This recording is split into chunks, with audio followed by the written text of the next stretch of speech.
मैं स्वागत करता हूँ सभी का हमारे इस चैनल पे नमन सिटी पे। मैं हूँ नमन और मैं स्वागत करता हूँ सभी का। तो टाइटल थंबनेल आपने देखा होगा, मेरे 263 आए आए हैं एनमेट में। और मैं जल्दी से टॉपिक पे आता हूँ। उससे पहले बस आपको थोड़ी देर के लिए मैं स्कोर दिखाऊंगा जो आपको अभी स्क्रीन पे दिख जाएगा। तो बस ये कंफर्म करने के लिए कि मैं झूठ नहीं बोल रहा हूँ, क्योंकि कमेंट आ जाते हैं ना फिर ऐसे कि आप झूठ बोल रहे हो भैया। तो वो स्कोर आपको दिख गया होगा। और इस वीडियो को आगे बढ़ने से पहले एक छोटा सा डिस्क्लेमर है मेरा कि थोड़ी लंबी होगी वीडियो, क्योंकि मैं सब कुछ लिख के आया हूँ तो एक्सप्लेन करने में थोड़ा टाइम लगता है। तो अगर आप वैसे हैं कि जिन्हें जल्दी जल्दी चीज समझनी है, तो फिर आप, मैं कहूँगा फिर उतना इससे आप वीडियो सब निकाल नहीं पाओगे। मेरी आपको ये भी एडवाइस रहेगी कि आप पेन और कॉपी हाथ में साथ में रखें, ताकि जो जो मैं आपको चीजें बताऊंगा वो आप अपने साथ नोट में बना सकें, और ताकि आपको दिमाग में वो रहे, तो वो चीजें आप भूल ना जाओ, क्योंकि काफी सारी चीजें मैं लिख के लाया हूँ जो कि मुझे लगता है कि आपके काम आ सकती हैं। तो अपने साथ तो पेन और कॉपी अपने साथ रखें। तो मैं स्टार्ट करता हूँ। तो जो सबसे पहले मैं कहूँगा कि आपका जो ऑर्डर ऑफ सेक्शन है, जो आप कई कई बच्चे कंफ्यूज रहते हैं कि किस ऑर्डर में हमें एनमेट अटेम्प्ट करना चाहिए। तो मेरी आपको पहले एडवाइस ये होगी कि आप स्टार्ट करें अपने स्ट्रॉन्गेस्ट सेक्शन से, फिर आए अपने सेकंड स्ट्रॉन्गेस्ट सेक्शन पे, फिर आखिर में अपना सबसे वीक सेक्शन उठाएं। मान लीजिए तो अगर आपका क्वांट सबसे स्ट्रॉन्ग है और इंग्लिश सबसे वीक है, तो सबसे पहले क्वांटर करें, फिर रीजनिंग और आखिर में इंग्लिश। तो अपने वीकेस्ट सेक्शन को एंड में लें। इस तरह से अपने ऑर्डर को रखें, क्योंकि इसका सिंपल रीजन है कि स्टार्टिंग में जब आप वो कर ले तो जो आपको अच्छी तरह आता है, तो उससे आपका पेपर के बीच में कॉन्फिडेंस भी और आपका एक माइंडसेट बड़ा पॉजिटिव हो जाता है वो करने के बाद। तो ये सिंपल रीजन है ये करने का कि सबसे स्ट्रॉन्गेस्ट सेक्शन को अपने सबसे पहले आप करें। उसके बाद जहां तक क्वांट की बात है, तो क्वांट में मेरी आपको यही एडवाइस रहेगी कि आप क्वांट में कोई शॉर्टकट नहीं है, आपको थाउजेंड्स ऑफ क्वेश्चंस प्रैक्टिस करने होंगे। क्वांट एक वैसी चीज है जो कि विद प्रैक्टिस इंप्रूव होगी। आपको ऐसा नहीं 550-100 क्वेश्चन आपने कर लिए उससे इंप्रूव हो जाएगी, आपको थाउजेंड्स ऑफ क्वेश्चंस करने होंगे। और ये ये चीजें बता रहा हूँ, ये उनके लिए बता रहा हूँ जो कि लॉन्ग टर्म, जो कि शायद अगले अगले साल एनमेट दे रहे हो। अभी मैं थोड़ी देर में आपको वो चीजें बताने वाला हूँ। अगर मान लीजिए आपका पेपर एक हफ्ते बाद है या 3-4 दिन बाद है, तो उसमें आप क्या कर सकते हो वो भी इस वीडियो में अभी आगे मैं बताऊंगा। अभी ये टिप्स मैं जो शेयर कर रहा हूँ ये उनके लिए जो कि जिनका पेपर मान लीजिए अगले साल है, तो जिनके पास काफी सारा टाइम है प्रिपेयर करने के लिए। तो उनके लिए मैं कह रहा हूँ कि क्वांट के आप थाउजेंड्स ऑफ क्वेश्चन प्रैक्टिस कीजिए, और मेक श्योर कि आप सेम टाइप के क्वेश्चंस बार बार ना करें, आप वैरायटी प्रैक्टिस करें। और ये किसी भी टॉपिक की बेसिक्स ना छोड़ें, क्योंकि कई बार एनमेट मैंने देखा है, अभी जो मेरा भी एनमेट हुआ, एक दो क्वेश्चन बिल्कुल फॉर्मूला बेस्ड आए हुए थे, जो कि अगर आपको फॉर्मूला याद है तो फिर आपको वो सॉल्व करने की भी जरूरत नहीं पड़ी थी। और एक और जो मैंने देखा है कि बच्चे जो गलती करते हैं, जो एस्पिरेंट्स गलती करते हैं, वो ये है कि हार्ड लेवल क्वेश्चंस करने चले जाते हैं। आपको एनमेट जैसे एग्जाम में आपको ये बात ध्यान रखनी है कि आपको इजी और मॉडरेट लेवल क्वेश्चंस करने हैं। हार्ड लेवल आप कर सकते हो, पर ओवर डू मत करना। क्योंकि पेपर में भी अगर आपको हार्ड लेवल क्वेश्चन मिलने वाला है तो वो आप मोस्ट ऑफ द टाइम छोड़ोगे ही। तो आपको कोशिश करनी है कि आपको एनमेट में आप इजी और मॉडरेट लेवल क्वेश्चंस की ज्यादा प्रैक्टिस करें। अगर हार्ड लेवल ही करनी भी है तो ओवर ना करें, कम करें हार्ड लेवल क्वेश्चंस की प्रैक्टिस। ज्यादातर को प्रैक्टिस आप इजी और मॉडरेट लेवल क्वेश्चंस ही करें। और उसके बाद रीजनिंग में मैं कहूंगा कि सभी टॉपिक्स के बेसिस कवर करें आप। और रीजनिंग और मैथ में ये फर्क है कि मैथ में वैरायटी ज्यादा होती है, रीजनिंग में लिमिटेड वैरायटी होती है। फॉर एग्जाम्पल मैं क्या कहना चाहता हूँ, जैसे कैलेंडर का टॉपिक उठाया आपने, तो कैलेंडर में अब एग्जाम में ना पेपर सेटर क्या ही पूछ लेगा, 26 दिसंबर पूछ रहा है कभी, तो कभी हो सकता है 13 जुलाई पूछ ले। तो रीजनिंग में जो क्वेश्चन की वैरायटी होती है देने की एग्जामिनर के पास, वो लिमिटेड हो जाती है। क्योंकि क्वांट में आप बहुत तरह के क्वेश्चन फॉर्म कर सकते हो, रीजनिंग में उतनी ज्यादा वैरायटी नहीं कर सकते हो आप। तो रीजनिंग में इसलिए अगर आप हर टॉपिक का बेसिक कर लो और उसके 50 क्वेश्चन प्रैक्टिस कर लो, तो that is more than sufficient, आपका वो टॉपिक अच्छी तरह से कवर हो जाता है। और जबकि क्वांट में आपको थोड़ी ज्यादा प्रैक्टिस करनी पड़ेगी, क्योंकि क्वांट में वैरायटी ज्यादा फॉर्म हो सकती है हर क्वेश्चन से और हर टॉपिक से। और रीजनिंग और क्वांट के लिए सिंपल सिंपल यही है कि जितनी ज्यादा प्रैक्टिस करोगे आप उतने बेटर होते जाओगे। इसमें कोई शॉर्टकट नहीं है रीजनिंग और क्वांट में। इंग्लिश के लिए मैं ये कहूंगा, इंग्लिश में ये कहूंगा कि इंग्लिश जो है आपकी, वो 70% प्रिपरेशन जो होती है इंग्लिश, जो इंग्लिश की या वीआरसी की आपकी, वो रीडिंग से होगी। और एक इसे मैं दोबारा रिपीट करूंगा कि जितनी ज्यादा आप रीडिंग करोगे इंग्लिश में, उतनी बेटर आपकी इंग्लिश होती जाएगी। इंग्लिश में आपको ये बात ध्यान रखनी है कि जो नॉन आरसी, जो नॉन रीडिंग कॉम्प्रिहेंशन टॉपिक्स होते हैं, उसके लिए मैं आपको अपने सोर्सेस ही बता दे रहा हूँ। तो मैंने जो जैसे आरसी के अलावा, रीडिंग कॉम्प्रिहेंशन के अलावा, इंग्लिश में फिलिप्स आते हैं, पैराचंबस आते हैं, ग्रामर वाले क्वेश्चन आते हैं, एरर स्पॉटिंग के। तो मैंने जो ग्रामर वाले क्वेश्चंस थे, या एक्टिव पैसिव वॉइस थी, डायरेक्ट इनडायरेक्ट स्पीच थी, ये सब जो टॉपिक्स थे मैंने निमिषा बंसल में यूट्यूब पे, तो मैंने उनकी वीडियोस देख के किए। तो आप भी उन्हें रेफर कर सकते हैं अगर आप चाहें तो। बाकी वोकैब के लिए मैंने वर्ड पॉवर मेडिसी बुक का सहारा लिया, और मैंने ये इसके लिए मैंने बुक से नहीं पढ़ा था, जो लाल रंग की बुक आती है वर्ड पॉवर मेडिसी की। मैंने एक यूट्यूब चैनल है talented students word power Medici, आप लिखोगे तो आपको प्ले लिस्ट मिल जाएगी एक, talented students word power Medici. मैं उसका लिंक भी डाल दूंगा इस वीडियो के डिस्क्रिप्शन बॉक्स में। तो वहां से मैंने वर्ड पॉवर मेडिसी की अपनी पूरी खत्म की थी, और वो काफी हेल्पफुल साबित हुई, क्योंकि कई बार है ना एमबी एग्जाम से वर्ड्स आपको उस बुक्स के वर्ड्स मिल जाते हैं। उसके अलावा मैंने एक स्टडी बस नाम का यूट्यूब चैनल है, आप में से कहीं जानते होंगे। वहां पे मैंने जो उनकी प्लेलिस्ट है वो कैब की, वो मैंने करी थी, वो काफी हेल्पफुल लगी मुझे। और इसके अलावा मैं कहूँगा कि अगर आप मेरे किसी और टॉपिक के भी, अगर मैंने और कोई टॉपिक अगर आपको पूछना हो कि मैंने वो कहाँ से कवर किया, उसका आपको मुझसे सोर्स जानना हो, तो आप मुझसे कमेंट में पूछ सकते हैं। अगर मुझे कोई अच्छा कोई फ्री सोर्स पता होगा यूट्यूब पे कहीं से, या फिर कहीं और से मुझे पता होगा, तो मैं वो आपको उसके बारे में आपको मेंशन कर दूंगा, कमेंट बॉक्स में आपको रिप्लाई कर दूंगा उसका।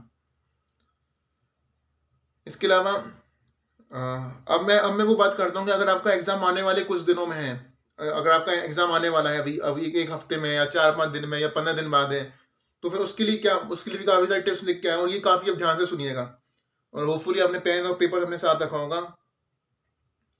तो सबसे पहले यही है कि एनमेट का जो ऑफिशियल मॉक है अपने आपके डैशबोर्ड पे, वो जरूर दें। ये फ्री का एक मॉक आपके डैशबोर्ड पे अवेलेबल है, जब आप लॉगिन करोगे वहां आपको मिल जाएगा। तो ये वाला जरूर दें क्योंकि मुझे इसका जो लेवल है वो काफी क्लोज लगा एक्चुअल एनमेट लेवल के। बल्कि मैं कहूंगा कि मुझे एक्चुअल मेरा जो एनमेट था वो मुझे इस ऑफिशियल मॉक से भी थोड़ा ईजी लगा। तो और कई बच्चों के मैंने कमेंट्स भी देखे हैं ये कि जो आपका स्कोर आता है एक्चुअल ये जो डैशबोर्ड पे जो मॉक है, उसमें जो आपका ऑफिशियल मॉक में जो स्कोर आता है उसी के आसपास आपका स्कोर एक्चुअल एनमेट में भी आता है। मेरे केस में भी ऐसा हुआ, मेरा ऑफिशियल वाले में 260 आया था, और एक्चुअल वाले में 263 आ गया। तो इसका जो लेवल है काफी क्लोज है एक्चुअल वाले, और स्केलिंग भी जो जैसे होती है वो वैसी होती है जैसे कि असल एग्जाम में होगी। तो इस मॉक को आप जरूर दें, इसको मिस ना करें। इनफैक्ट मैंने जो 2 एडिशनल मॉक्स भी अवेलेबल हैं डैशबोर्ड पे, जो कि फ्री मॉक के अलावा जो पेड मॉक अवेलेबल है 2, वो मुझे कुछ 1060 रुपीज के पड़े थे। तो मैंने उन्हें भी बाय किया था, और वो भी मुझे काफी हेल्पफुल लगे। मैंने अपने एग्जाम से 1-2 दिन पहले ये वाले मॉक्स दिए थे, और इनका जो लेवल था ये मैं कहूंगा मुझे एग्जाम में काफी हेल्पफुल हुआ। तो इन मॉक्स को बहुत ज्यादा सीरियसली लें और इनको जरूर दें। और मैं एक और चीज आपको कहना चाहूंगा कि अपने मॉक स्कोर से बॉक डाउन मत होइएगा, उससे ज्यादा हताश मत होइएगा, क्योंकि मेरे भी जो मॉक में थे ना, मेरे मॉक में 220 आ रहे थे ज्यादातर केस में। मेरा जो एवरेज स्कोर था वो 200 से 220 के बीच में था। और ये इसलिए होता है क्योंकि कई बार मॉक्स डिफिकल्ट बनते हैं, और लेकिन जो मेरा एक्चुअल एग्जाम में स्कोर है वो 263 आया। तो मॉक के स्कोर से आपको हताश नहीं होना है, आपको चलते रहना है, और एक्चुअल एग्जाम में बेटर कर सकते हो। इसका मैं एग्जांपल आपके सामने हूं। तो आपको कॉन्फिडेंट रहना है, क्योंकि एनमेट जैसे जो एग्जाम है ना वो असल में क्रैकेबल है। अगर आपकी स्ट्रेटेजी करेक्ट है तो आप इस एग्जाम को क्रैक कर सकते हो। और जैसा कि मैंने इंग्लिश के लिए कहा, मैं आपको फिर से कह रहा हूँ कि रीडिंग आपको बहुत करनी है। बहुत से मेरा मतलब है अराउंड 1 आवर एवरी डे। आप हर रोज 1 घंटा रीडिंग करें।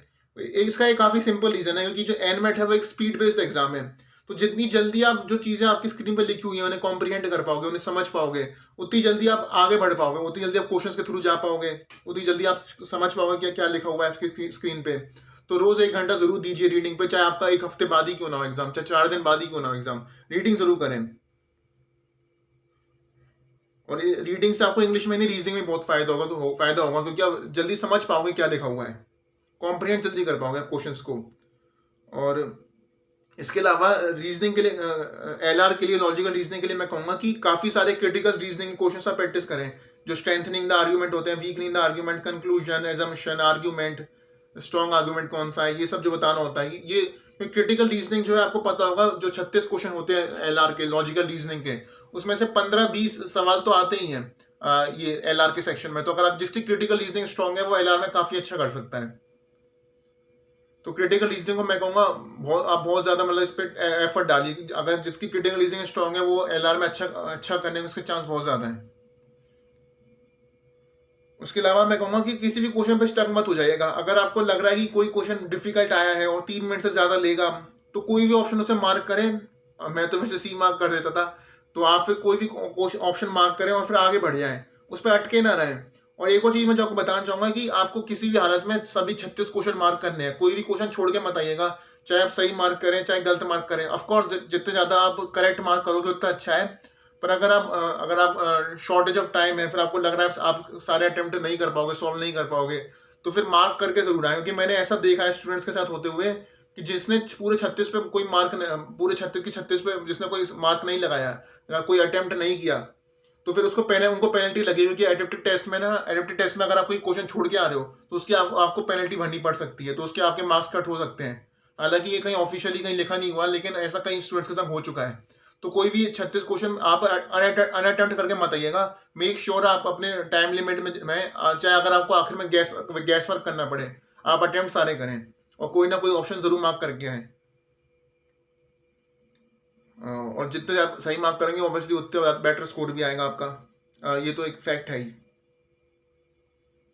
और क्वांट में जो मोस्ट इंपॉर्टेंट टॉपिक्स हैं वो आपके हैं मॉडर्न मैथ्स जैसे टॉपिक हो गए, अर्थमेटिक पे हो गए, मॉडर्न मैथ्स, अर्थमेटिक, जो कि काफ़ी ज़्यादा संख्याएं पूछे जाते हैं, तो इन क्वेश्चनों को ज़रूर करें। और किसी भी क्वांट क्वेश्चन पे स्टक ना हो, ऐसे ट्रैप ज़रूर मिलेंगे आपको, क्वांट में ही मिलेंगे जो कि आपको फंसाने के लिए होंगे, जो कि बीच में लेंदी आएंगे, तो आपको उन्हें, अगर आपसे नहीं हो रहा है तो आपको आगे बढ़ जाना है। क्योंकि एक और चीज़ है कि आपको कई बार ना एडेप्टिव टेस्ट में हम कहते हैं तो एडेप्टिव है, लेकिन एंड में कई बार आपको ईजी क्वेश्चन मिल जाते हैं। तो इस बात का आपको ध्यान रखना है कि आपको आखिर तक जाना है, किसी भी क्वेश्चन पे बीच में अटकना नहीं है। मॉडर्न मैथ्स के लिए आप एमबीए करो नाम का चैनल है जो कि प्रणव सर का है, जो कि मुझे भी काफ़ी हेल्प किया। तो आप वहाँ से प्रणव सर की प्लेलिस्ट देख सकते हैं, वहाँ पे मॉडर्न मैथ्स के आपको अच्छे क्वेश्चन मिल जाएंगे, क्रिटिकल रीजनिंग के ही क्वेश्चन मिल जाएंगे।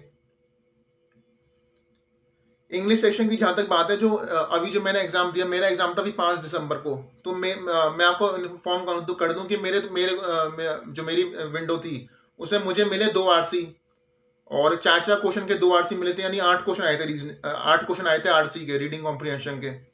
सो हाईली एक्सपेक्टेड है कि हो सकता है आपकी भी शिफ्ट में अभी 2 आरसी आए, ये काफ़ी पॉसिबल है, और 3 भी आ सकते हैं, पर अभी हाईली पॉसिबल अगर स्नैरियो देखूँ तो 2 आरसी मुझे लगता है हाईली पॉसिबल है आपकी शिफ्ट में आए।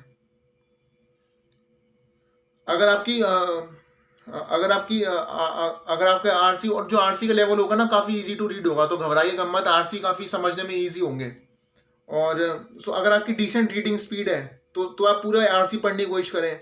वरना अगर आपकी डिसेंट होती है, अच्छी रीडिंग स्पीड नहीं है, ठीक ठाक नहीं है, तो फिर ट्राई करें कि केवल फैक्ट बेस्ड क्वेश्चन आप आरसी सॉल्व करें।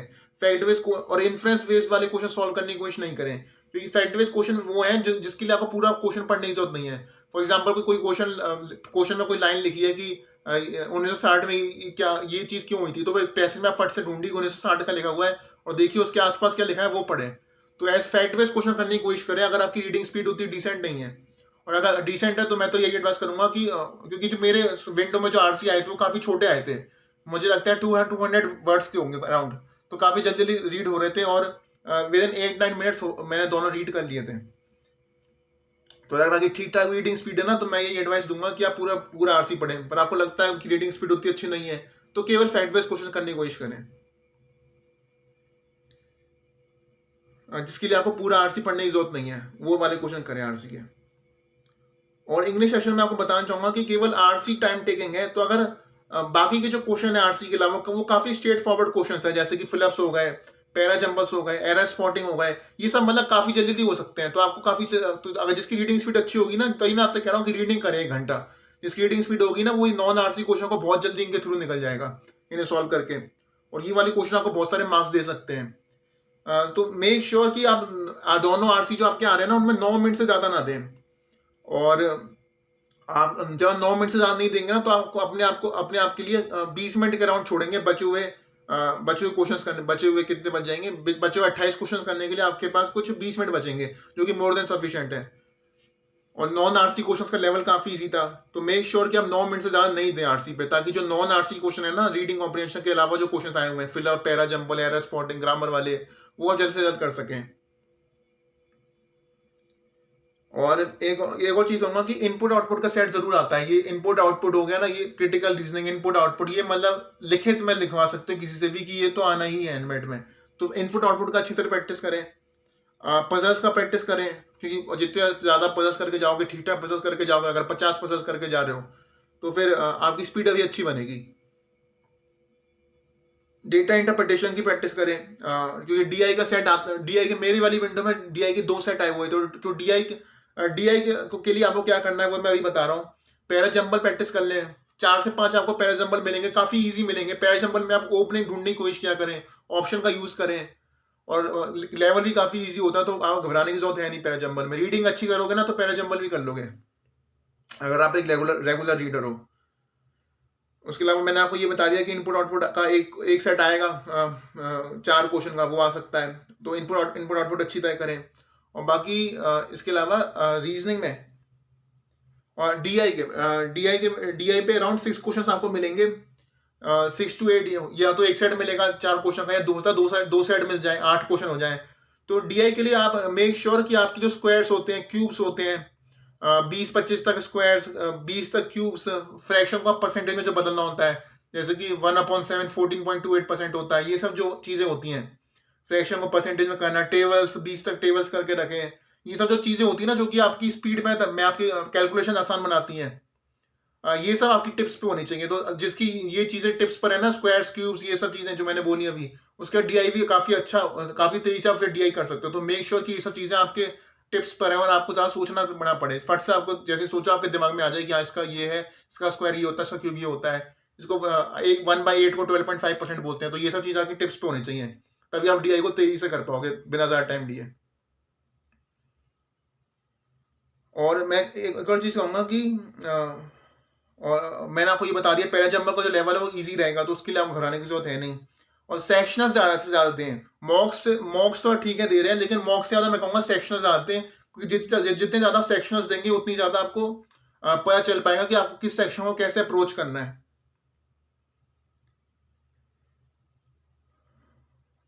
और इसके अलावा तो काफी सारा मैंने लिखा हुआ है इधर, तो मैं आपको सब कुछ बताने वाला हूँ, इसलिए मैंने कहा कि वीडियो थोड़ी लंबी हो जाएगी, लेकिन मैं आपको सब कुछ बता के जाऊंगा इस वीडियो में, क्योंकि मैं नहीं चाहता ज्यादा कोई डाउट्स रहे तो आप वो तो कमेंट बॉक्स में वैसे ही पूछ सकते हैं, लेकिन अभी मैं पूरे कोशिश करूंगा कि सब कुछ कवर कर लूँ।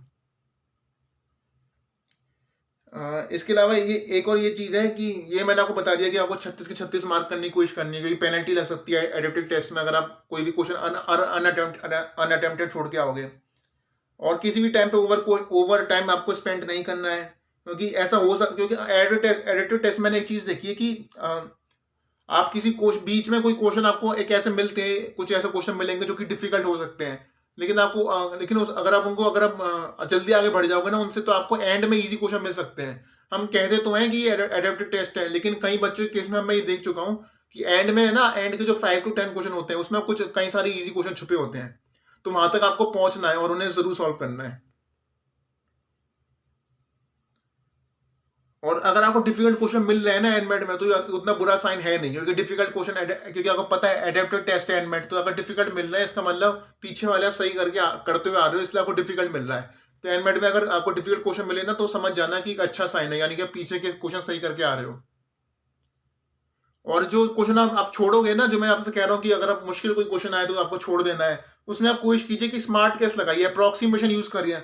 जैसी कोई डिफिकल्ट सा कोई डिवीजन दे रखा हो तो अप्रोक्सीमेशन कोई लेके मार्क कर दीजिए, हो सकता है सही, हो सकता है गलत हो जाए, तो अप्रोक्सीमेशन और स्मार्ट केस करके उसमें उसको अटेम्प्ट करने की कोशिश कीजिए और आगे बढ़ जाइए।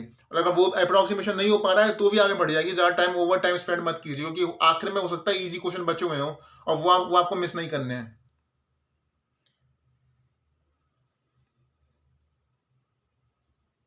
और बस यही है। और आखिर में ये कहूंगा कि आखिर में इन इन आखिरी के जो आपके दिन बचे हैं एग्जाम से पहले, कॉन्फिडेंट रहें, एक पॉजिटिव एटीट्यूड रखें, और अपनी स्ट्रेंथ को स्वीकारें, ये देखें कि आपने क्या अच्छी चीजें करी हैं अपनी प्रिपरेशन में। और ज्यादा ओवर थिंक ना करें उन टॉपिक्स के बारे में जो आपने छोड़ दिए हैं, आपसे रह गए हैं, ज्यादा ओवर थिंक ना करें। अपनी ये जो पेपर से पहले का टाइम होता है ना कुछ दिन का, इसमें आपको अपनी स्ट्रेंथ को एम्ब्रेस करना है, आपको अच्छी चीजों के बारे में सोचना है जो आपने किया है, जो आपने टॉपिक अच्छी तरह करे हैं, अपनी स्ट्रेंथ को एम्ब्रेस करना है। उन चीजों के बारे में ज्यादा ओवर थिंक मत करें जो कि आपने टॉपिक छोड़ दिए हैं, जो आपके क्वेश्चन वीक है, वो आपके कॉन्फिडेंस को डाउन ले जा सकते हैं। और एग्जाम में ना कॉन्फिडेंस एक बहुत बड़ा रोल प्ले करता है, या क्योंकि जो आपका माइंडसेट है ना, या काफी कुछ डिटरमाइन करता है एग्जाम के दिन और एग्जाम के उन 2 घंटों में। और एग्जाम हॉल में आप पॉजिटिव माइंडसेट के संग जाइए। इसको है ना, एग्जाम को एग्जाम को लिए मैं एक चीज कहूंगा, इसे एक प्रॉब्लम मत समझा करें, इसे एक अपॉर्चुनिटी सोचा करें, that it is an opportunity to get a better life. हम लोग है ना, इसे पहले ही हमारे ये माइंडसेट में घुसा हुआ है कि अरे एग्जाम आ रहा है, एग्जाम आ रहा है, हम उसे देखते ही प्रॉब्लम की नजरिए से हैं। तो पहले सबसे पहले अपना माइंडसेट चेंज करें, और एग्जाम जो आपका 4 दिन बाद है, 6 दिन बाद है, 10 दिन बाद है, जब भी है, look it as an opportunity. ये अपने आप से कहें कि 10 दिन बाद मेरे पास वो मौका आ रहा है जिंदगी में कि मैं अपनी बेटर लाइफ प्रोड्यूस कर सकता हूँ, उसके बाद मैं एक बेटर लाइफ जी सकता हूँ अगर मैं उस दिन अच्छा कर जाऊं। तो look it as an opportunity, not as a problem.